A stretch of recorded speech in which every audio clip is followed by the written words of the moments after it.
اعوذ باللہ من الشیطان الرجیم بسم اللہ الرحمن الرحیم اللہم صلی علی محمد وآل محمد وعجل الفرج۔ درس 21 توابع، عطف نسق و عطف بیان و بدل۔ آج کی گفتگو جو ہے وہ ہماری توابع میں سے دوسرے مرحلے میں ہے، ٹھیک ہے، اور ہم نے اس سے قبل جو ہے وہ توابع میں صفت اور تاکید کے متعلق جو ہے وہ پڑھ لیا ہے، ٹھیک ہے۔ صفت اور تاکید یہ دونوں جو ہیں، صفت اپنے موصوف کے تابع ہے، تاکید اپنے مؤکد کے تابع ہے، ٹھیک ہے۔ اور یہ بات بھی بڑی جو بہت اہم ہے، جس کو مطلب آپ کو ہمیشہ یاد رکھنا ہے، وہ یہ کہ یعنی صفت اپنے موصوف کے تابع ہے 10 میں سے 4 چیزوں میں۔ یہ بہت اہم مطلب ہمارے یہ اس پورے درس کا کیا ہم کہوں گا، اس پورے درس کا اگر جو لب لباب تھا، ٹھیک ہے، پورے درس کا جو سب سے اہم پوائنٹ تھا وہ یہ تھا صفت و موصوف کے، کہ صفت اپنے موصوف کے تابع ہے 10 میں سے 4 چیزوں میں، اور تاکید اپنے مؤکد کے تابع ہے 10 میں سے صرف اور صرف اس میں ہے اعراب میں۔ بات واضح انشاءاللہ جی۔ آج جو ہے وہ یہی سلسلہ اگر اور آگے بڑھا، کیونکہ ہم وہ توابع پڑھ رہے تھے، تو عطف نسق کے متعلق گفتگو ہے، ٹھیک ہے۔ سب سے پہلے آپ حضرات کو یہ بتاؤں کہ یہ عطف نسق کی ضرورت کیوں پڑی، ٹھیک ہے۔ چونکہ دیکھیے کوئی بھی مطلب بطور علم اگر کسی کو پڑھا جا رہا ہے، پڑھایا جا رہا ہے، اس سے استفادہ کیا جا رہا ہے، تو اس کا کوئی نہ کوئی فائدہ ہونا چاہیے۔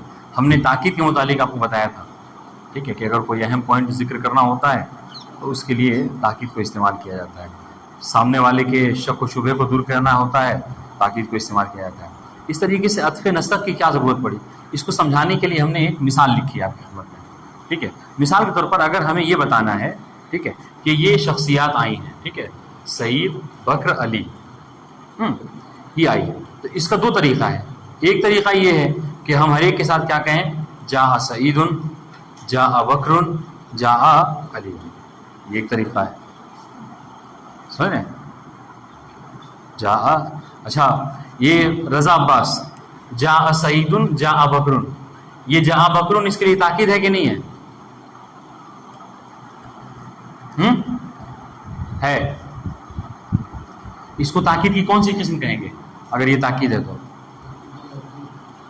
تاکید لفظی۔ لفظی میں بھی ہم نے کہا تھا لفظی تمام الفاظ سے ہو سکتا ہے، اسم کی بھی تکرار ہو سکتی ہے، فعل کی بھی ہو سکتی ہے، حرف کی ہو سکتی ہے، اور جملے کی بھی ہو سکتی ہے، کہا تھا۔ تو ان چاروں میں سے کون سا ہے؟ کتاب دیکھ کے بتا سکتے ہو جلدی، لیکن ٹائم نہیں ہے۔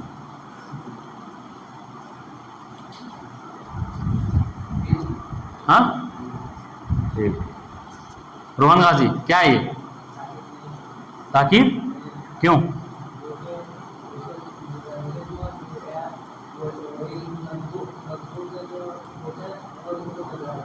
احسن، تو ٹھیک ہے، تو آپ نے جو ہے وہ غور نہیں کیا، تاکید کے باب میں پڑھا تھا کہ اسی لفظ کے دہرانے سے تاکید ہوتا ہے۔